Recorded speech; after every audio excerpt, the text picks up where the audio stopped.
Hello friends, welcome back to my YouTube channel Language Lab. In our previous class, we discussed parts of speech. So today we are going to discuss one of parts of speech, that is noun. So today's objective of our class is to learn more about noun, kinds of noun and their uses. So let's begin. You all know that noun is a naming word. So আমরা পূর্ববর্তী যে ভিডিওতে বা ক্লাসে সেখানে কিন্তু আমরা noun সম্পর্কে আলোচনা করেছিলাম, মানে পার্টস অফ স্পিচের যে ক্লাস ছিল সেই ক্লাসে কিন্তু আমরা আলোচনা করেছিলাম নাউন সম্পর্কে সংক্ষিপ্তভাবে। কিন্তু আজকে আমরা বিস্তারিতভাবে কাইন্ডস অফ নাউনগুলোকে জানবো এবং সেগুলোর কি ইউজেস রয়েছে, সেগুলো কি আছে, ফাংশনস রয়েছে, সেগুলো সম্পর্কে কিন্তু আমরা বিস্তারিতভাবে জেনে নেব।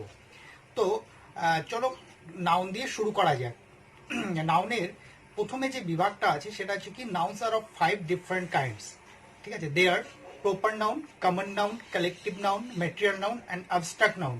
নাউনকে আমরা মোটামুটিভাবে 5টি ভাগে ভাগ করতে পারি। সেগুলো হলো proper noun, common noun, collective noun, material noun এবং abstract noun. So let's begin with proper noun. চলো প্রপার নাউন দিয়ে শুরু করা যায়। প্রপার নাউন দিয়ে শুরু করার পূর্বে আমরা দু একটি উদাহরণের সাহায্যে বিষয়টিকে বোঝার চেষ্টা করছি। উদাহরণগুলো হলো, যেমন ধরো আমি যদি বলি অশোকা ওয়াজ এ গ্রেট কিং বা Ashoka is a great king. ঠিক আছে, অশোকা একজন মহান রাজা ছিলেন, Ashoka is a great king. Okay, Ganga is a sacred river. ঠিক আছে, তারপরে ধরো Animesh is the best boy in this class. ঠিক আছে, তো এই যে নামগুলো বললাম, Ashoka is a great king, Ganga is a sacred, the Ganga is a sacred river. ঠিক আছে, Animesh is the best boy in this class. এই যে প্রত্যেকটি নাউন, এখানে আমরা যে নাউনগুলো পেয়েছি তার মধ্যে ধরো অশোকা, তারপরে গঙ্গা, দি গঙ্গা, আর হচ্ছে অনিমেষ, এগুলোতে কি ডিনোট করছে? এগুলোতে ডিনোট করছে একটা পার্টিকুলার, কোথাও একটা বস্তুর নাম হতে পারে, কোথাও একটা ব্যক্তির নাম হতে পারে। যেমন অশোকার ক্ষেত্রে আমরা পার্টিকুলার একটা রাজার নাম দেখলাম, অশোকা ওয়াজ এ গ্রেট কিং। তো আমরা এখানে দেখলাম যে অশোকা একটা পার্টিকুলার রাজা। আবার যখন আমরা বললাম যে Ganga, the Ganga is a sacred river, তো দি গঙ্গা আমরা যে জানলাম দি গঙ্গা নাউনটা একটা পার্টিকুলার একটা রিভারকে আমরা রেফার করছি। ঠিক একইভাবে Animesh is the best boy of this class. তো অনিমেষ হচ্ছে পার্টিকুলার একটা স্টুডেন্টের কথা বলাচ্ছে ক্লাসের মধ্যে যে বেস্ট। এটার মধ্যে দিয়ে এটা প্রকাশ পায় যে এগুলো হচ্ছে কি প্রপার ভাবে একটা নির্দিষ্ট ভাবে কি হচ্ছে একজন ব্যক্তি, বস্তু বা কোনো একটা ব্যাপারকে বা ঘটনাকে বোঝাচ্ছে, বা আমরা বলতে পারি যে এটা একটা কোনো ব্যক্তি, বস্তু বা কোনো প্লেসের নাম বোঝাচ্ছে। ঠিক আছে, তো এই সমস্ত ক্ষেত্রে আমরা এগুলোকে প্রপার নাউন বলছি। কারণ কি প্রপার নাউনের যে সংজ্ঞা, সেই সংজ্ঞাতেই বলা আছে যে proper noun is the name of some particular person or place. Some particular person or প্লেসকে রিপ্রেজেন্ট করে। তো এরকম প্রচুর আছে। যেমন আমরা যদি কান্ট্রি বলি তাহলে হচ্ছে কি কান্ট্রি বলে সমগ্র দেশকে বোঝাচ্ছে, সেটাকে আমরা প্রপার নাউন বলতে পারবো না। বাট আমরা যদি ইন্ডিয়া বলি, আমরা যদি ইউএসএ বলি, বাংলাদেশ বলি, পাকিস্তান বলি, নেপাল বলি, ভুটান বলি, তাহলে এগুলো হচ্ছে পার্টিকুলার প্রপার নাউন, কারণ এগুলো হচ্ছে এক একটি দেশের নাম। ঠিক আছে, তো ঠিক একইভাবে আমরা যদি কিং বলি, কিংকে আমরা প্রপার নাউন বলবো না। কারণ কি কিং বলতে সমগ্র কিং যে জাতিটা রয়েছে সেই জাতিটাকে রিপ্রেজেন্ট করছে। কিন্তু আমরা যদি বলি অশোকার কথা বলি, অশোকা ওয়াজ এ গ্রেট কিং, তাহলে কিন্তু অশোকা হচ্ছে প্রপার নাউন, কারণ এই রাজাদের মধ্যে একজন পার্টিকুলার রাজাকে বোঝাচ্ছে। আমরা যদি স্টুডেন্টস বলি তাহলে কিন্তু আমরা স্টুডেন্টস বলতে সমগ্র ছাত্র সমাজকে বোঝাচ্ছে। কিন্তু আমরা যে পার্টিকুলার একজন স্টুডেন্টের নাম বলি, অনিমেষকে বলি, তাহলে কিন্তু সে প্রপার নাউন হয়ে গেল। তাহলে আমরা বুঝলাম প্রপার নাউন এরকম যে সিটির নাম, কোনো সিটির নাম হতে পারে কলকাতা, মাদ্রাজ, দিল্লি। ঠিক আছে, এই সমস্ত কোনো নির্দিষ্ট ডিস্ট্রিক্টের নাম হতে পারে, এগুলো সবই হচ্ছে প্রপার নাউন। কারণ proper noun is the name of some particular person or place. তাহলে আমরা প্রপার নাউন জেনে গেলাম যে যতগুলো পার্টিকুলার পার্সন বা প্লেসের নাম বোঝাবে সেগুলো হচ্ছে দি গঙ্গা হতে পারে, যমুনা হতে পারে, নদীর নাম হতে পারে, পর্বতের নাম হতে পারে, সমস্ত কিছু হিমালয়া, হিমালয়া এরকম হতে পারে। এবং বেসিক্যালি আমরা দেখবো যে যেগুলো অনেক ক্ষেত্রে এগুলো দি দিয়ে কিন্তু প্রকাশ করা যেতে পারে, বা অনেক সময় আমাদের দি দিয়ে সামনে এটাকে দি বসাতে হয়। তো যাই হোক, আমরা প্রপার নাউন কিন্তু আমরা জেনে গেলাম। এবারে আমরা এই প্রপার নাউনের পাশাপাশি আমরা কমন নাউনকে দেখছি। তো কমন নাউনের উদাহরণে আমি বলছি, যেমন ধরো আগের উদাহরণগুলোকে যদি বলা যায়, অশোকা ওয়াজ এ গ্রেট কিং, এখানে কিন্তু একটা কমন নাউন রয়েছে। সেটি কি? সেটা হচ্ছে কিং। তারপরে বলেছিলাম the Ganga is a sacred river, এইখানে একটা কমন নাউন রয়েছে রিভার, ঠিক আছে। তো এরকম ভাবে আমরা যদি দেখি তাহলে দেখব যে কমন নাউনে হচ্ছে, দেখো এখন কেন কমন নাউন এটা, যে অশোকা ওয়াজ এ গ্রেট কিং, কিংটাকে আমরা কেন কমন নাউন বলবো? কমন নাউন এই কারণে বলবো কারণ কিং এর মধ্য দিয়ে কি বোঝাচ্ছে, কিং হচ্ছে সমগ্র জাতিটাকে, রাজার যে জাতিটা, তো সমগ্র রাজাকে এখানে রিপ্রেজেন্ট করছে কিং দিয়ে, কিং। বাট ঠিক একইভাবে আমরা যদি বলি ম্যান ইজ মর্টাল, তো ম্যান বলতে সমগ্র মানব জাতিকে রিপ্রেজেন্ট করছে, ঠিক আছে। Cow gives us milk, cow আমাদের দুধ দেয়, তো এই যে কাউ বলতে হচ্ছে সমগ্র কাউ যে জাতিটা, সেই জাতিটাকে কিন্তু বুঝিয়েছে, ক্লাসটাকে বুঝিয়ে না, সমগ্র জাতিটাকে বুঝিয়ে। তাহলে এই সমগ্র জাতিটাকে যখন আমরা রিপ্রেজেন্ট করবে, আবার river, Ganga is a sacred river, এই রিভারের কথাটার মধ্যে দিয়ে সমগ্র রিভারকে বোঝাচ্ছে। আবার দি গঙ্গা যখন বলেছিলাম তখন সেটা প্রপার হয়ে গেল, কিন্তু রিভারটা কিন্তু একটা কমন নাউন। এই জন্য এই কারণে এগুলো কমন নাউন, এটা কি জাতিবাচক আমরা বলতে পারি বাংলায়, কারণ এটা কি করে একটা সমগ্র সামগ্রিক একটা ধারণা দেয়। তো a common noun is a name given in common to every person or thing of the same class or kind, ঠিক আছে। তো কমন নাউন হচ্ছে একটা এমন একটা নাম যেটা হচ্ছে কি একই জাতীয় সমস্ত ব্যক্তি, বস্তু, হ্যাঁ, সমস্ত ক্লাসটাকেই রিপ্রেজেন্ট করে, তখন সেটাকে আমরা বলছি কমন নাউন।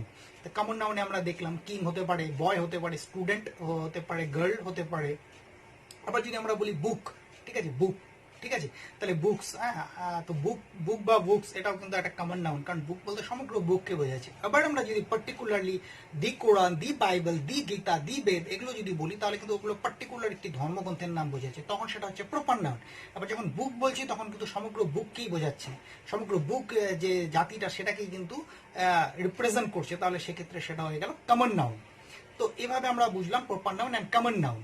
এবারে আমরা দেখবো যে দেয়ার আর ফিউ নাউন্স আমরা পাবো generally classed as common noun, আমরা সেগুলোকে কমন নাউন হিসেবেই ক্লাসিফিকেশন করি, which are sometimes called singular nouns, কিন্তু সামটাইমস আমরা সেগুলোকে সিঙ্গুলার নাউন হিসেবেও বলে থাকি, because there is only one of each of them known to us, কারণ তাদের মধ্যে আমাদের কি আছে, শুধুমাত্র ওয়ান অফ দেম, মানে একটি বা একটি মাত্র আমাদের জানা থাকে। আমরা জেনারেলি এগুলোকে কমন নাউনে ফেলবো, যেমন ধরো আর্থ, ঠিক আছে, দি আর্থ, সান, মুন, তো এগুলোকে আমরা কমন নাউনে ফেলবো, ঠিক আছে, ফাইন।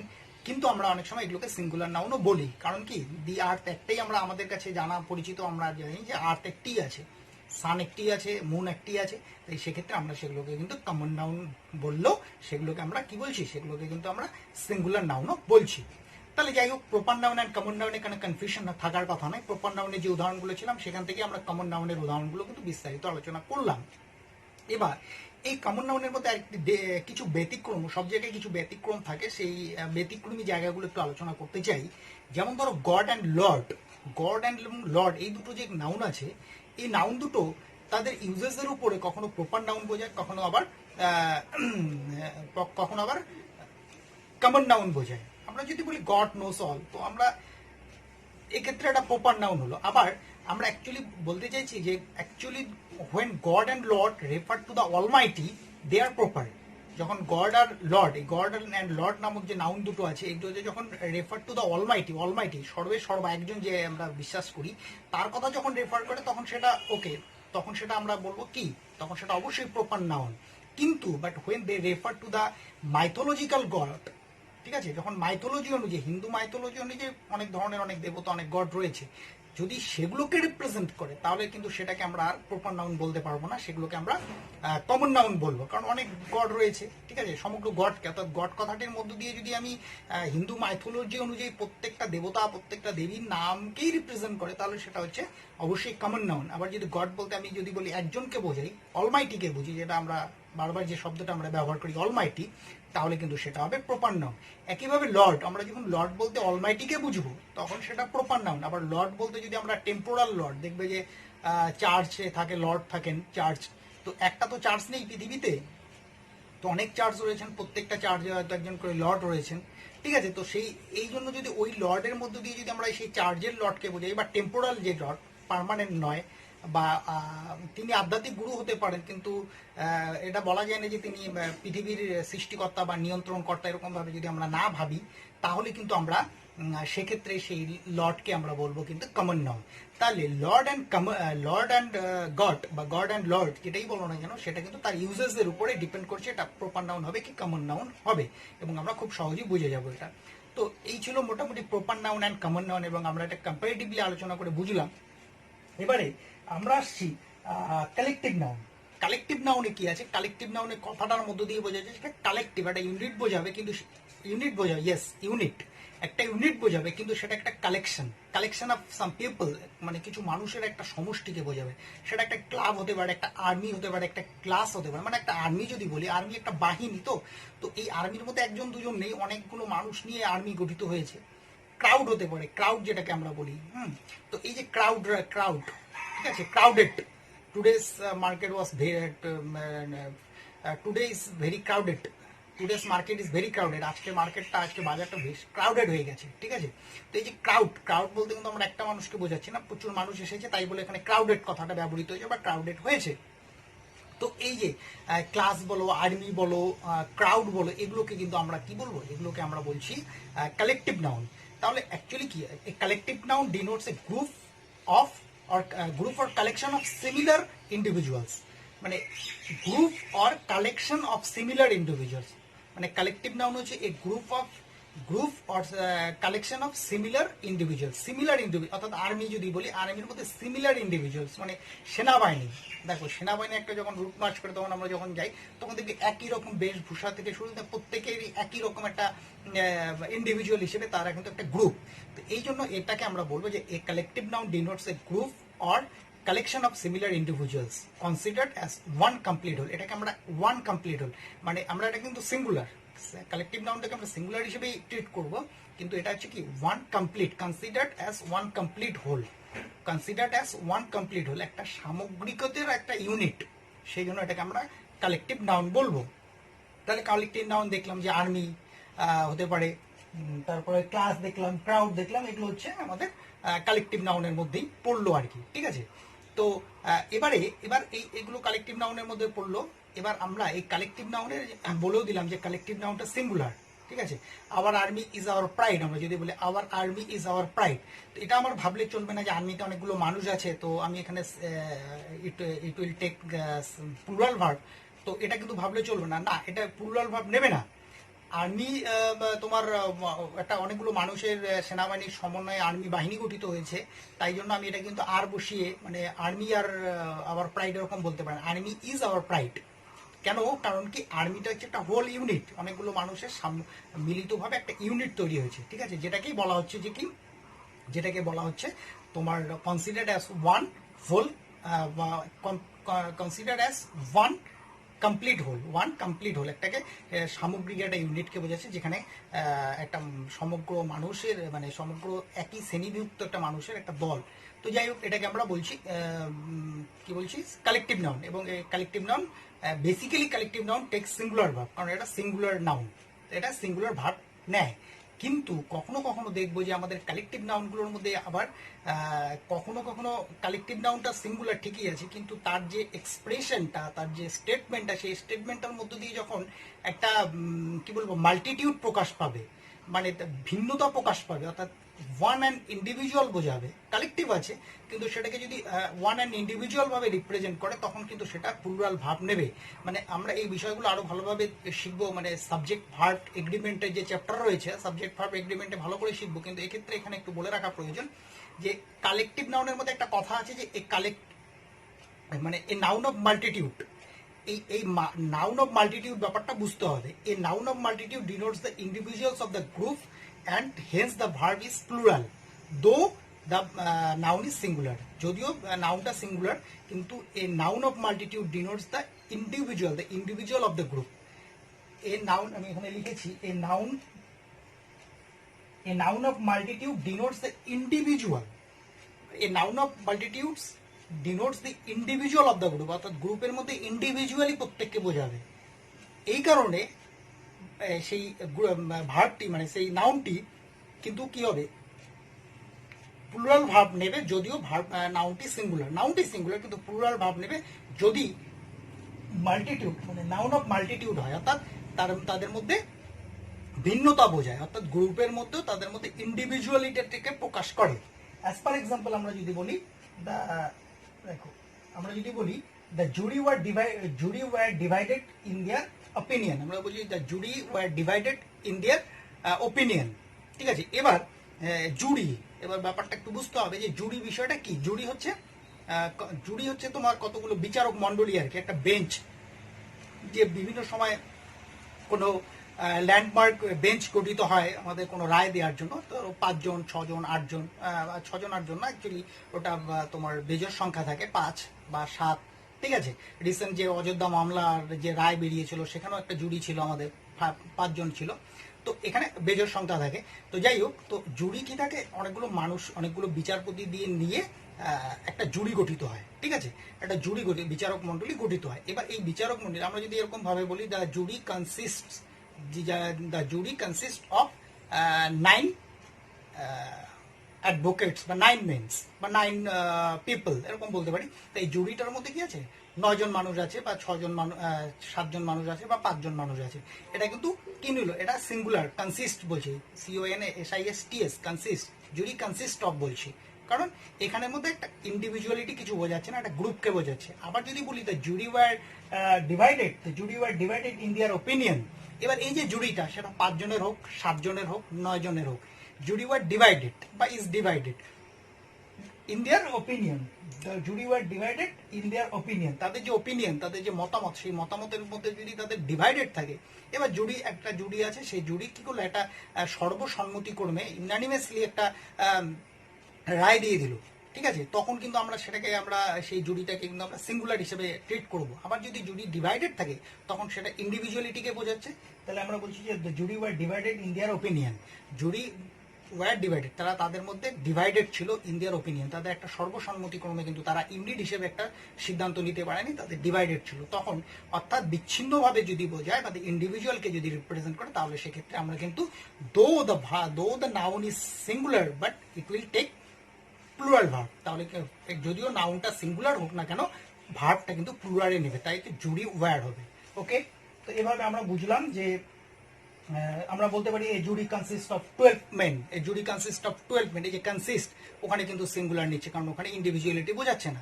কিন্তু jury were divided in their opinion, ওখানে কিন্তু ইন্ডিভিজুয়ালিটিকে প্রকাশ করছে, অর্থাৎ বিচ্ছিন্নভাবে প্রত্যেকটি ইন্ডিভিজুয়াল, জুরির মধ্যে যতগুলো মানুষ আছেন ততগুলো মানুষকে বোঝাচ্ছে। তো সেক্ষেত্রে কিন্তু সেটাকে আমরা প্লুরাল ভার্বে নেবে। তো যাই হোক, আমরা সাবজেক্ট ভার্ব এগ্রিমেন্টে আরো এই বিষয়টাকে আরো সুন্দরভাবে বুঝবো। তো এইভাবে আমরা বুঝলাম যে কালেকটিভ নাউন আসলে কি। এবারে আমরা আসছি ম্যাটেরিয়াল নাউন। এবার ম্যাটেরিয়াল নাউন কি আছে, ম্যাটেরিয়াল নাউন, আমি একটু ক্যামেরাটা ঠিক করে নিই। ম্যাটেরিয়াল নাউন আসলে কি হয়, ম্যাটেরিয়াল নাউনের মধ্য দিয়ে আমরা কিন্তু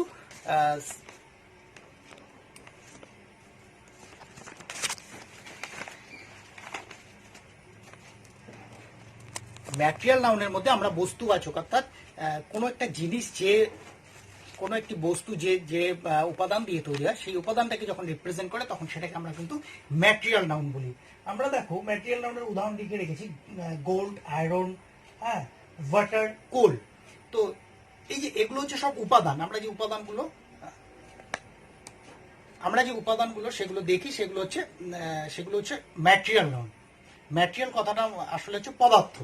তো আমরা বলতে পারি যে a material noun denotes the matter or substance of which things are made। কোন একটা জিনিস যে বস্তুটা দিয়ে তৈরি হয়, সেই বস্তুটাকে যখন বোঝাচ্ছে তখন সেটাকে আমরা বলছি ম্যাটেরিয়ালস নাউন। ঠিক আছে। যেমন ধরো রিংকে আমরা ম্যাটেরিয়াল নাউন যদি না বলি, কিন্তু আমরা আয়রন না, গোল্ডকে আমরা কিন্তু ম্যাটেরিয়াল নাউন বলবো। The ring made of gold, this ring made of gold. ঠিক আছে। তো ঠিক একইভাবে আয়রন বলো, কোল বলো, কয়লা। ঠিক আছে। আমরা ওয়াটারকে বলতে পারি, ওয়াটার হচ্ছে একটা ম্যাটেরিয়াল নাউন। ঠিক আছে। তো ম্যাটেরিয়াল নাউন হচ্ছে আমাদের বস্তুবাচক যে বিশেষ্য, সেগুলো হচ্ছে ম্যাটেরিয়াল নাউন। বস্তুবাচক বিশেষ্যের মধ্যে আমাদের আশপাশে যে সমস্ত বস্তুগুলো আমরা দেখি বা যে বস্তুগুলো দিয়ে, যেটা বলাই আছে সংজ্ঞাতে, এই material noun denotes the matter or substance of which things are made. যে জিনিস দিয়ে বা যে উপাদান দিয়ে কোনো একটি নির্দিষ্ট বস্তু তৈরি হয়, সেই উপাদানটাকেই বলা হচ্ছে ম্যাটেরিয়াল নাউন। এক্ষেত্রে গোল্ড, আয়রন, সিলভার থেকে শুরু করে, হ্যাঁ, এদিকে তোমাদের ওয়াটার দিয়ে আমরা যদি বলি, যদি একটা নদীকে বলি, রিভারকে বলি, রিভার অ্যাকচুয়ালি গঠিত হয় ওয়াটার দিয়ে, এরকম আমরা ভাবতে পারি আর কি। তাছাড়া বিভিন্ন ধরনের যে বস্তুগুলো আমরা ব্যবহার্য যে বস্তুগুলো, সেগুলোকে আমরা কিন্তু ম্যাটেরিয়াল নাউন হিসেবে ট্রিট করতে পারি। তাহলে আমরা ম্যাটেরিয়াল নাউন বুঝলাম। ম্যাটেরিয়াল নাউন এবারে আমরা একটা জিনিস দেখবো যে এই ম্যাটেরিয়াল নাউনগুলো অ্যাকচুয়ালি এই ম্যাটেরিয়াল নাউনের পূর্বে কোনো আর্টিকেল বসে না, ঠিক আছে। আমরা এই ম্যাটেরিয়াল নাউনের কোনো এ কোল, এ আয়রন আমরা কিন্তু বলি না, ঠিক আছে। বেসিক্যালি আমরা বলি না যে আয়রন বা গোল্ড, এ গোল্ড আমরা বলি না, কিন্তু মানে জেনারেলি ম্যাটেরিয়াল নাউনের পূর্বে কোনো আর্টিকেল বসে না। তবে ম্যাটেরিয়াল নাউন যদি নির্দিষ্ট অর্থে ব্যবহৃত হয়, কখনো কখনো আমরা দেখবো যে ম্যাটেরিয়াল নাউনটা নির্দিষ্ট পার্টিকুলার কোনো অর্থে ব্যবহৃত হয়, তবে তার পূর্বে কিন্তু আমরা দিয়ে বসাবো। যেমন ধরো আমরা যদি বলি কোল ইজ ব্ল্যাক, কোল, কোল মানে হচ্ছে কয়লা, কয়লা ইজ, কোল ইজ ব্ল্যাক মানে কয়লা হচ্ছে কালো। তো কোল এখানে কি হচ্ছে, কোলের সঙ্গে না এ বসবে না দি বসবে, দ্য কোল ইজ ব্ল্যাক বলতে পারবো না আমরা, বা এ কোল ইজ ব্ল্যাক আমরা বলতে পারবো না। কিন্তু আমরা যদি বলি যে the coal of Jharia is of good quality, the coal of Jharia is of good quality, তাহলে এখানে দেখো ম্যাটেরিয়াল নাউনের সামনে কিন্তু একটি দি বসলো। তার কারণটা একটাই যে এখানে যে কোলটাকে রিপ্রেজেন্ট করছে সেটি হলো ঝরিয়া, ঝরিয়ার যে নির্দিষ্ট কয়লা, সেই কয়লাকেই এখানে বুঝিয়েছে, সমগ্র কোলকে বোঝাচ্ছে না। বা কোল নামক যে পদার্থ, সেই পদার্থটাকে তো বোঝাচ্ছে ঠিকই আছে, কিন্তু তার মধ্যে একটা ডেফিনিট কিছু বোঝাচ্ছে, সেটা হচ্ছে ঝরিয়ার কয়লা। আমরা বললাম যে the coal of Jharia is of good quality, তাহলে এখানে যে কয়লা বোঝাচ্ছে সেটা হচ্ছে ঝরিয়ার কয়লাকে বোঝাচ্ছে। তাহলে ম্যাটেরিয়াল নাউনের পূর্বে সাধারণত আর্টিকেল বসে না, কিন্তু যদি নির্দিষ্ট অর্থে ব্যবহৃত হয় তবে অবশ্যই কিন্তু সেক্ষেত্রে তোমার দি কিন্তু আমরা বসাবো, অবশ্যই সেক্ষেত্রে কিন্তু আমরা দি বসাবো। যেমন ধরো আমরা যদি বলি হি ড্রিঙ্কস ওয়াটার, সে জল পান করে, তো হি ড্রিঙ্কস দা ওয়াটার আমরা কিন্তু কখনোই লিখবো না। হি ড্রিঙ্কস দা ওয়াটার বা I want to drink a glass of water আলাদা জিনিস, I want to drink a water বা দি ওয়াটার, তা কিন্তু কখনো হবে না। I want to drink water বলতে পারি, শুধু I want to drink water, the water বা এ ওয়াটার হবে না। আবার কারণ কি, আমি ওয়াটার জল পান করবো। এবার আমরা যদি বলি the water of Ganga, the water of Ganga is sacred, the water of Ganga is sacred, বা the water of Ganga is considered, is being considered sacred বা ইজ কনসিডার্ড সেক্রেট, যেটাই বলি না কেন। তো এইখানে বলছে গঙ্গার জলকে, এখানে যে জলটা রিপ্রেজেন্ট করছে সেটা গঙ্গার নির্দিষ্ট একটা বিষয়, এই ওয়াটার হচ্ছে নির্দিষ্ট, যে গঙ্গার জলের কথা বলছে বা গঙ্গা জল, যেটাই বলি না কেন। এক্ষেত্রে কিন্তু দি বসতে পারে বা বসতে পারে বলতে বসাতে হবে আর কি, কারণ নির্দিষ্ট অর্থে আমাদের দি ব্যবহৃত হয় বা আমরা দি ব্যবহার করি, তো আমরা দি কিন্তু এখানে বসাবো। তাহলে আমরা দেখলাম যে ম্যাটেরিয়াল নাউন বুঝলাম, এবং কোথায় দি বসবে কোথায় আর্টিকেল মানে দি বসবে না সেটা কিন্তু সম্পর্কে আমরা জানলাম। তো আমাদের ম্যাটেরিয়াল নাউন হয়ে গেল। এবারে আমরা আসছি অ্যাবস্ট্রাক্ট নাউন। অ্যাবস্ট্রাক্ট নাউন কি আছে, বিমূর্ত। জেনারেলি আমরা অনেক সময় শুনে থাকি যে ক্যান নট বি সিন, মানে দেখা যায় না, যদিও কথাটার মধ্যে একটু ভুল আছে, আমি বলছি ক্যান নট বি সিন কেন না, সব অ্যাবস্ট্রাক্ট নাউনকে আমরা দেখতে পারি না এরকম নয়, কিছু কিছু অ্যাবস্ট্রাক্ট নাউনকে আমরা দেখতে পারি। তো অ্যাবস্ট্রাক্ট নাউন কি, অ্যাবস্ট্রাক্ট নাউন হচ্ছে বেসিক্যালি, দেখো আমি কিছু উদাহরণ দিয়েছি এখানে, বিউটি, কাইন্ডনেস, লাফটার। বলছি বিউটি, বিউটি হচ্ছে কি, বিউটি হচ্ছে সৌন্দর্য, বিউটি সৌন্দর্য, ঠিক আছে।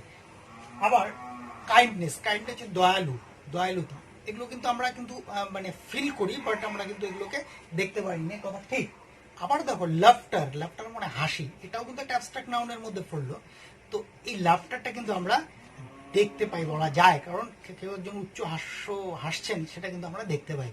তো যাই হোক, আমরা অ্যাবস্ট্রাক্ট নাউনটাকে সংজ্ঞাটাকে এভাবে দিতে পারি, an abstract noun is usually the name of quality, action or state considered apart from the object to which it belongs. আমরা বলতে পারি অ্যাবস্ট্রাক্ট নাউন হচ্ছে usually the name of quality, কোনো একটা গুণের নাম, নেম অফ কোয়ালিটি গুণের নাম, বা অ্যাকশন, নেম অফ অ্যাকশন, বা নেম অফ স্টেট, কোনো একটা গুণের নাম বা কোনো একটা অ্যাকশনের নাম বা কোনো একটা স্টেটের নাম, considered apart from the object to which it belongs. মানে এখানে অবজেক্ট, যে অবজেক্টের সেন্টেন্সের মধ্যে যে অবজেক্ট থাকবে, সেই অবজেক্টের বাদ দিয়েও, সেই অবজেক্টকে ছাড়াও আমরা দেখবো যে এখানে এই ম্যাটেরিয়াল নাউনের মধ্যে দিয়ে হয়তো বা কোনো গুণের নাম প্রকাশ পাবে, আমরা অনেক এই জন্য বাংলা এটাকে গুণবাচক বিশেষ্য বলা হয়ে থাকে, হয়তো কোনো গুণের নাম প্রকাশ করতে হবে, কোনো অ্যাকশন হতে পারে সেক্ষেত্রে, বা কোনো স্টেট হতে পারে, মানে কোনো স্টেটমেন্ট হতে পারে। কিরকম সেই উদাহরণগুলো, আমরা যদি বলি কাইন্ডনেস, গুণের ক্ষেত্রে যদি যাই, অ্যাবস্ট্রাক্ট নাউনের যে কোয়ালিটির কথা যদি যাই, মানে দ্য নেম অফ কোয়ালিটি, তাহলে নেম অফ কোয়ালিটির মধ্যে যেমন গুডনেস আমরা বলতে পারি, কাইন্ডনেস বলতে পারি, হার্ডনেস বলতে পারি, এগুলো হচ্ছে একটা কোয়ালিটিকে বোঝাচ্ছে। গুডনেস, কাইন্ডনেস, হার্ডনেস, এগুলো হচ্ছে সবই কোয়ালিটি। আবার যদি আমরা অ্যাকশনের মধ্যে যাই, মানে এখানে কর্ম, এটাতেই আপত্তি যে can not be seen, abstract নাউনের সময় সংজ্ঞাতে অনেক সময় বলা থাকে যে ক্যান নট বি সিন, এই কথাটাতে এই অ্যাকশনের ক্ষেত্রে আপত্তি, কারণ অ্যাকশন কিন্তু আমরা দেখতে পাই, যেমন ধরো লাফটার, মুভমেন্ট, জাজমেন্ট, এগুলোকে কিন্তু আমরা দেখতে পাই, বা জাজমেন্টকে দেখতে না পেলেও লাফটার অ্যান্ড মুভমেন্টকে কিন্তু আমরা দেখতে পাই, সেই জন্য ক্যান নট বি সিন কথাটা বলা ঠিক হবে না। তো এটা হচ্ছে অ্যাকশনের নেম, তাহলে কোয়ালিটির নেম, অ্যাকশনের নেম, আর স্টেট, আবার স্টেটের নেমও রয়েছে, যেমন ধরো চাইল্ডহুড, বয়হুড, তারপরে হচ্ছে ইউথ, স্লেভারি, ঠিক আছে, স্লেভ থেকে স্লেভারি, তো এগুলো হচ্ছে কি স্টেট, মানে অবস্থান। এই জন্য এই সমস্ত মানে আমরা ইংরেজিতে যেটা বলছি যে abstract noun is usually the name of quality, action or state considered apart from the object to which it belongs. তো আমরা জেনারেলি মনে রাখবো যে অ্যাবস্ট্রাক্ট নাউন হচ্ছে গুণের নাম, বা কোনো অ্যাকশনের নাম, কর্মকাণ্ডের নাম, বা কোনো স্টেটের নাম, বা কোনো অবস্থানের নাম। এবং প্রত্যেকটা উদাহরণ আমরা দেখলাম, যে কোয়ালিটির দেখলাম, অ্যাকশনের দেখলাম, স্টেটের দেখলাম। এবারে আমরা বুঝলাম এই ক্ষেত্রে, তো এখানে আর একটু বলা প্রয়োজন, এটা বুঝলাম যে কোয়ালিটির নাম, অ্যাকশনের নাম আর স্টেটের নাম বুঝলাম। আচ্ছা, অ্যাবস্ট্রাক্ট নাউন ফর্ম কিভাবে হয়? অ্যাবস্ট্রাক্ট নাউন কিভাবে ফর্ম হয়? বিভিন্নভাবে অ্যাবস্ট্রাক্ট নাউন ফর্ম হতে পারে। অ্যাবস্ট্রাক্ট নাউন বিভিন্নভাবে ফর্ম হতে পারে। ফ্রম অ্যাডজেক্টিভ, অ্যাবস্ট্রাক্ট নাউন কিভাবে ফর্ম হতে পারে? ফ্রম অ্যাডজেক্টিভ, কোনো অ্যাডজেক্টিভ থেকে অ্যাবস্ট্রাক্ট নাউন ফর্ম হতে পারে। যেমন ধরো আমরা যদি অ্যাডজেক্টিভ নেই কাইন্ড হচ্ছে একটা অ্যাডজেক্টিভ, এবার এই কাইন্ডের সঙ্গে নেস কথাটা জুড়ে দিয়ে আমরা কিন্তু কাইন্ডনেস যখন করলাম তখন সেটা অ্যাবস্ট্রাক্ট নাউন হলো। ঠিক তেমনি ভাবে যদি আমরা অনেস্টকে ধরি, অনেস্ট হচ্ছে অ্যাডজেক্টিভ, এই অনেস্ট অ্যাডজেক্টিভ থেকে আমরা অনেস্টি বলে কিন্তু অ্যাবস্ট্রাক্ট নাউন পেয়ে থাকি, অনেস্টি। আর বললাম কাইন্ডনেস, এটা কিন্তু আমরা ফ্রম অ্যাডজেক্টিভ থেকে আমরা অ্যাবস্ট্রাক্ট নাউন তৈরি করতে পারি। একেবারে ফ্রম ভার্বস থেকেও আমাদের যে ভার্বগুলো রয়েছে, ক্রিয়া থেকেও আমরা অ্যাবস্ট্রাক্ট নাউন তৈরি করতে পারি। যেমন ধরো অ্যারাইভ থেকে আমরা করি অ্যারাইভালটা হচ্ছে অ্যাবস্ট্রাক্ট নাউন, অ্যারাইভ থেকে আমরা অ্যারাইভাল করি। গ্রো থেকে আমরা গ্রোথ করি, গ্রোথটা হচ্ছে অ্যাবস্ট্রাক্ট নাউন, গ্রো হচ্ছে ভার্ব, গ্রোথ হচ্ছে অ্যাবস্ট্রাক্ট নাউন, অ্যারাইভ হচ্ছে ভার্ব, অ্যারাইভাল হচ্ছে অ্যাবস্ট্রাক্ট নাউন। এভাবে ভার্ব থেকে করতে পারি। আবার ফ্রম কমন নাউন, আমরা আবার কমন নাউন থেকে, ইন্টারেস্টিং বিষয়, আমরা কমন নাউন থেকেও কিন্তু অ্যাবস্ট্রাক্ট নাউন তৈরি করতে পারি। যেমন আমরা যদি বলি চাইল্ড হচ্ছে কমন নাউন, তার সঙ্গে হুড যুক্ত করে দিলে চাইল্ডহুড। বয় হচ্ছে কমন নাউন, বয়ের সঙ্গে হুড যুক্ত করে দিলে বয়হুড। তো এভাবে চাইল্ডহুড, বয়হুড। স্লেভ যে আছে, স্লেভ মানে হচ্ছে কমন নাউন, স্লেভ দাস। এবার স্লেভ থেকে দাসত্ব যদি আমরা বলি, স্লেভারি অ্যাবস্ট্রাক্ট নাউন। এইভাবে আমরা দেখলাম যে মোটামুটি ভাবে তিনটা ভাবে আমরা অ্যাডজেক্টিভ থেকে, ভার্ব থেকে এবং কমন নাউন থেকে কিন্তু আমরা অ্যাবস্ট্রাক্ট নাউন তৈরি করতে পারি। তো মোটামুটি আলোচনা আমরা শেষের দিকে চলে এসেছি। আচ্ছা, এবারে আমরা আর কিছু এক্সট্রা কিছু আলোচনা করব। আমরা মোটামুটি ভাবে কিন্তু নাউনের যে পার্টগুলো, proper noun, common noun, collective noun, material noun এবং অ্যাবস্ট্রাক্ট নাউন সম্পর্কে বুঝলাম। এবার আমরা একটু কিছু অন্য ধরনের আলোচনায় যাব, মানে আমরা অ্যাকচুয়ালি কিছু ইনফিনিটিভ এবং জিরান্ট সম্পর্কে একটুখানি আলোচনা এখানে করে রাখবো। কারণ কি, আমরা কাইন্ড অফ অ্যাবস্ট্রাক্ট নাউনে যদি আমরা যাই তাহলে দেখব, আমি এখানে তিনটা উদাহরণ দিয়ে বিষয়টাকে বোঝানোর চেষ্টা করছি। যে যেমন ধরো আমরা এরকম বলতে পারি, সার্ভিস ইজ বেটার দেন ইডলনেস। এখানে যে সার্ভিস কথাটা ব্যবহৃত হয়েছে, এখানে অ্যাবস্ট্রাক্ট নাউন হচ্ছে ব্যবহৃত হয়েছে। আবার আমরা যদি বলি টু সার্ভিস বেটার দেন ইডলনেস, তাহলে এখানে যে টু সার্ভ কথাটা ব্যবহৃত হয়েছে সেটা একটা ইনফিনিটিভ হিসেবে ব্যবহৃত হয়েছে। আবার যদি বলি serving, SERVING, serving is better দেন ইডলনেস, তাহলে এখানে আমরা দেখলাম যে এটা একটা জিরান্ট হিসেবে ব্যবহৃত হয়েছে। তাহলে আমরা দেখবো যে অ্যাবস্ট্রাক্ট নাউনকে আবার আমরা জেনারেলি অ্যাবস্ট্রাক্ট নাউন আমরা কিন্তু মানে সার্ভিস টু বেটার, অ্যাবস্ট্রাক্ট নাউনের যে ক্লাসিফিকেশন গুলো যদি করি তাহলে দেখবো যে এইগুলো যে ব্যবহারগুলো কিন্তু একই রকম। মানে কখনো কখনো আমরা ইনফিনিটিভ এবং জিরান্ডের পরিবর্তে আমরা অ্যাবস্ট্রাক্ট নাউন ব্যবহার করতে পারি, বা বলা যেতে পারে যে অ্যাবস্ট্রাক্ট নাউন যেখানে ব্যবহৃত হয়, ইনস্টেড অফ অ্যাবস্ট্রাক্ট নাউন আমরা কিন্তু সেটাকে ইনফিনিটিভ করে দিয়ে বা হচ্ছে জিরান্ড করে কিন্তু সেটা ব্যবহার করতে পারি। তার মানে বলা যেতে পারে যে ইনফিনিটিভ এবং অ্যাবস্ট্রাক্ট নাউনের বা জিরান্ড, ইনফিনিটিভ এবং অ্যাবস্ট্রাক্ট নাউনের কিছু কিছু ব্যবহার কিন্তু আমরা কমন একটা ব্যবহার পেয়ে থাকি, এটাই বলার ছিল। আরেকটা জিনিস বলা আছে যে the জিরান্ডস and simple infinitives of verbs are in fact kind of abstract noun. আমরা বলতে পারি যে এগুলো এক ধরনের অ্যাবস্ট্রাক্ট নাউন, কারণ আমরা তিনটা উদাহরণের মধ্যেই দেখেছি যে জিরান্ট ইনফিনিটিভ আর হচ্ছে তোমার gerund and simple infinitive. Gerund প্রথমেরটা যেমন আমি বলেছিলাম, প্রথমেরটা service is better than idleness বলেছিলাম, service is better than idleness. তোমরা একটু মনে রাখবে যে সার্ভিস এটাতে কোনো বিষয় নেই, এটা হচ্ছে সার্ভিসটা হচ্ছে আমাদের অ্যাবস্ট্রাক্ট নাউন। আবার যখন বলছি টু সার্ভিস বেটার দেন ইডেলনেস তখন সেটা ইনফিনিটিভ ব্যবহৃত হচ্ছে। আবার যখন আমরা বলছি যে সার্ভিং SERVIA যে সার্ভিং ইজ বেটার দেন ইডেলনেস তখন সেখানে জিরান্ট ব্যবহৃত হচ্ছে। তার মানে তো আমরা বলতে পারি যে জিরান্ট আর সিম্পল ইনফিনিটিভ ইনফ্যাক্ট একটা কাইন্ড অ্যাবস্ট্রাক্ট নাউনের একটা কাইন্ড হিসেবেই ব্যবহৃত হচ্ছে। ঠিক আছে, তো এই ছিল আমাদের আলোচনা। আরেকটি জিনিস এখানে বলবো, জিরান্ট অ্যান্ড ভার্বাল নাউন সম্পর্কে একটু আলোচনা করা প্রয়োজন। এবার gerund and verbal noun, gerund কি? A gerund is that form of verb which has, বা আমরা যেটা বলি যে a gerund is that form of verb which ends in ING, যেটা কি আইএনজি দিয়ে শেষ হয়, and has the force of verb and a noun, force of a verb and a noun. আমরা দেখবো gerund is that form of verb which ends, আমি আরেকবার ভালো করে সংজ্ঞাটা বলছি, ইংরেজিতে বলছি, পরে বাংলা আমি এটা বলছি যে gerund is that form of verb, gerund is that form of the verb which ends, gerund is that form of verb which ends in ing and has the force of a noun and a verb। অর্থাৎ জিরান্ড হলো সেই ভার্বের সেই form যে যার সঙ্গে ING যুক্ত থাকবে এবং যেটাতে ডাবল কি থাকবে, পার্টস অফ স্পিচ থাকবে। মানে সেখানে কিসের ফোর্স থাকবে, একাধারে ভার্বের ফোর্স থাকবে আবার নাউনেরও ফোর্স থাকবে। জিরান্ড হচ্ছে ভার্বের সেই ফর্ম যেখানে নাউনের ফোর্সও থাকবে, মানে নাউনও সেখানে বোঝাবে আবার ভার্বও সেখানে বোঝাবে, জিরান্ড বা ভার্বাল নাউন যেটাকে বলছি আমরা। তো এবং সেখানে আইএনজি যুক্ত থাকবে।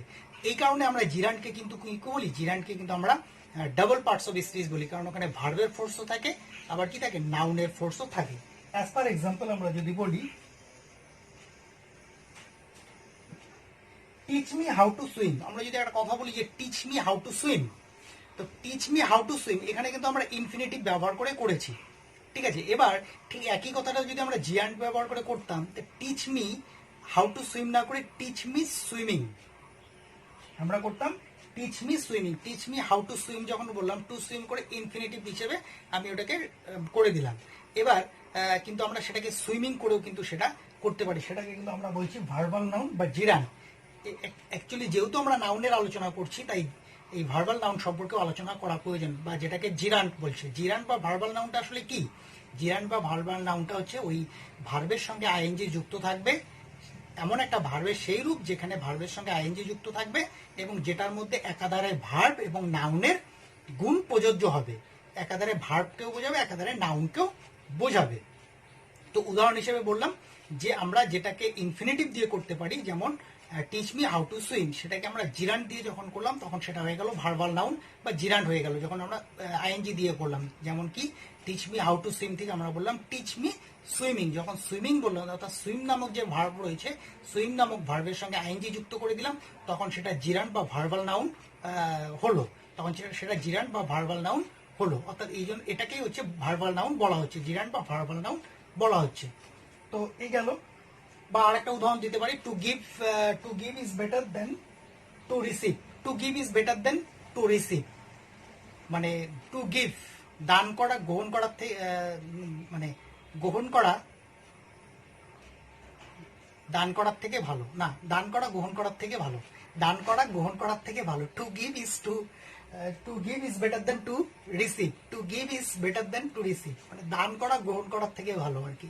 তো এটাকে আমরা যদি, এটা ইনফিনিটিভ দিয়ে করেছি, এটাকে যদি আমরা জিরান্ড দিয়ে করি বা ভার্বাল নাউন দিয়ে করি তাহলে কি হবে, giving is better then receiving.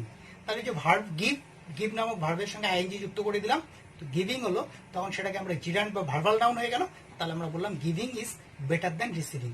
তাহলে আমরা এইভাবে ফ্রেন্ডস বুঝলাম যে ভার্বাল নাউনটা, অর্থাৎ নাউনের যে আলোচনা করতে গিয়ে আমরা যে 5 ধরনের নাউন করলাম তার ব্যতিক্রমী জিনিসগুলো আমরা জানলাম। এবার সেই সঙ্গে সঙ্গে ভার্বাল নাউনটাও জানলাম, এবং সেই সঙ্গে সঙ্গে আরেকটা কথাও বলে রাখা প্রয়োজন যে ভার্বাল নাউন আর ইনফিনিটিভ ভার্বাল নাউন আর সিম্পল ইনফিনিটিভ যেগুলো আছে সেগুলোর ইউজেস কিন্তু মোটামুটিভাবে একই রকম। এই জন্য আমরা কিন্তু যে কোনো একটা হয়তো ভার্বাল নাউন ইউজ করলাম বা ভার্বাল নাউন বা জেরাড ইউজ করলাম বা ইনফিনিটিভ দিয়ে ব্যবহার করলাম, সেটা তো আমরা দেখলামই যে একই জিনিস। To swim, how to swim or swimming, যে কোনো একটা ব্যবহার করলেই হয়। অর্থাৎ ভার্বাল নাউন এবং বা ভার্বাল নাউন বা জেরান্ড এবং ইনফিনিটিভের ইউজেস কিন্তু সেম। তো এইভাবে আমরা আজকের ক্লাসের একেবারেই শেষ জায়গায় পৌঁছে গেছি। আরেকটা জিনিস এখানে বলার আছে, সেটা হচ্ছে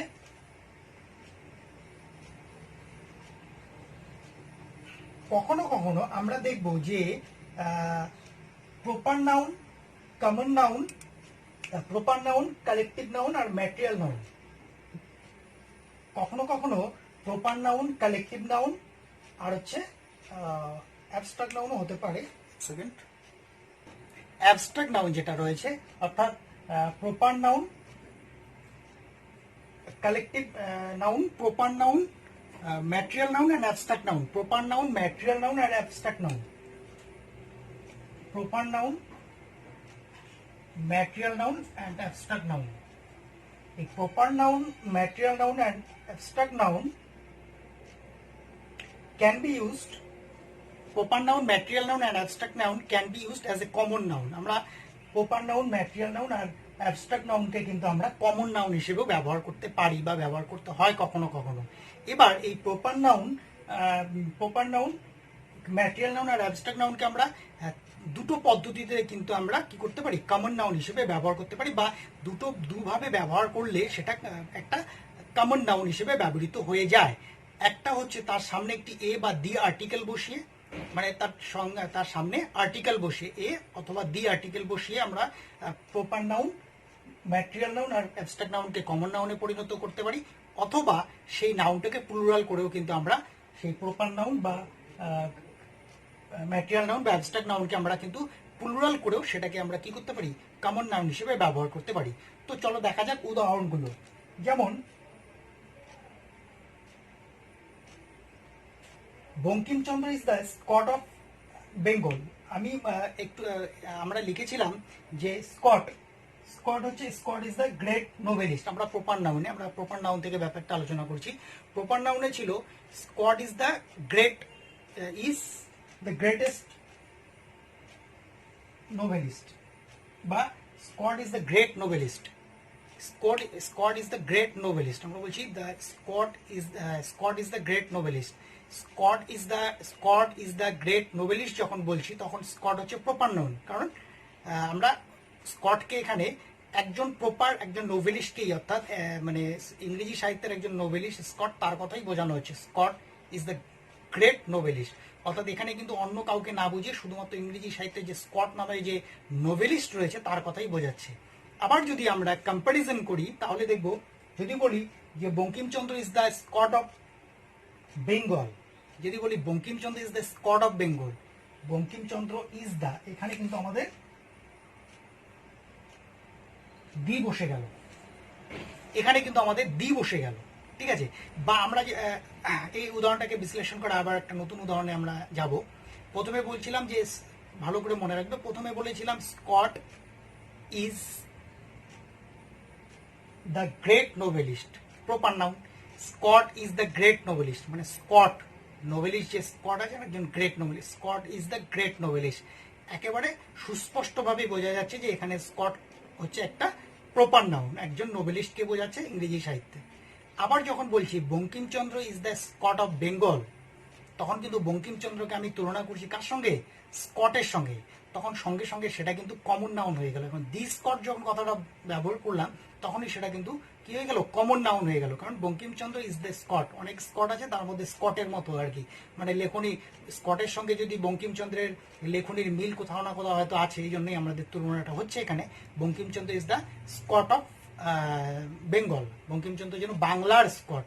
বা আমরা যদি বলি এরকম ভাবে বলি যে শেক্সপিয়ার ইজ আ গ্রেট, কি বলবো, শেক্সপিয়ার কি লিখেছেন, শেক্সপিয়ার একজন নাটক লিখেছেন। তো শেক্সপিয়ারকে আমরা যদি বিচার করি তাহলে শেক্সপিয়ারকে আমরা যদি, Shakespeare was a great dramatist, Shakespeare was a great dramatist যখন বলছি তখন সেটা প্রপার নাউন থাকছে। আবার যদি আমি বলছি যে Kalidas Kalidas is the Shakespeare of Sanskrit literature, তখন এই দি শেক্সপিয়ার কথাটা কিন্তু কমন নাউন হয়ে গেল। অর্থাৎ শুধু শেক্সপিয়ার যখন থাকছিল তখন একজন প্রপার একজনকে বোঝাচ্ছে, তখন সেটা হয়ে যাচ্ছে তখন প্রপার নাউন। আর যখন আমি দি শেক্সপিয়ার বললাম তখন সেটা কিন্তু কমন নাউন হয়ে গেল। Kalidas is the Shakespeare of Sanskrit literature. একইভাবে আমরা যদি ম্যাঙ্গো বা কোনো ম্যাটেরিয়াল নাউন নেই, যেমন mango, mango is a good fruit, mango হচ্ছে ভালো ফল। এবারে আমরা যদি বলি give me one of your mangoes, প্রথমে যখন ম্যাঙ্গোটা বললাম তখন সেখানে ছিল একটা অ্যাবস্ট্রাক্ট নাউন, ম্যাটেরিয়াল নাউন, বস্তুবাচক বিশেষ্য, ম্যাটেরিয়াল নাউন।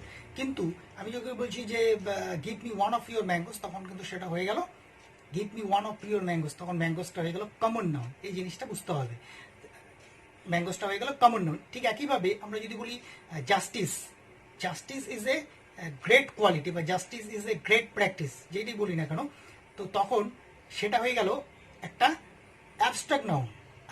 আবার যদি বলি he is a justice, he is a justice of peace, he is a justice of peace, তখন a justice, he is a justice of peace, a justice কথাটা যখন এই এ নামক যে আর্টিকেলটা যখন বসিয়ে দিলাম তখন কিন্তু সেটা আবার প্রপার অ্যাবস্ট্রাক্ট নাউন আর থাকলো না, তখন সেটা হয়ে গেল কমন নাউন। ঠিক একইভাবে আমরা যদি বলি kindness, the kindness of the boy আমাকে কি করলো, মুগ্ধ করলো, charm me, the kindness of the boy, the kindness of the boy. এই যে কাইন্ডনেস যে অ্যাবস্ট্রাক্ট নাউনটা রয়েছে তার সামনে যখন দি বসলো তখন সেটা কিন্তু আর অ্যাবস্ট্রাক্ট নাউন থাকলো না, তখন সেটা কমন নাউন হয়ে গেল।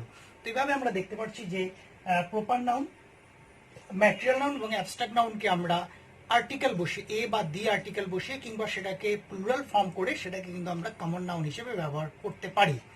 তো that's all for today friends. আজকে আমরা নাউনের আলোচনা এই পর্যন্তই রাখলাম। তো তোমরা বাড়িতে আরো ভালো করে প্র্যাকটিস করা, যদি কোনো ডিফিকাল্টিস, কোনো কোশ্চেন থাকে তোমরা অবশ্যই আমাকে আমার এই ক্লাসের বা এই ভিডিওর নিচে তোমরা কমেন্ট করে জানাও আমাকে, এবং অবশ্যই আমার চ্যানেলটিকে সাবস্ক্রাইব করো। যদি ভালো লাগে তাহলে বন্ধুদের সাথে অবশ্যই লাইক, শেয়ার, কমেন্ট করতে ভুলবে না। Thank you very much for watching this video.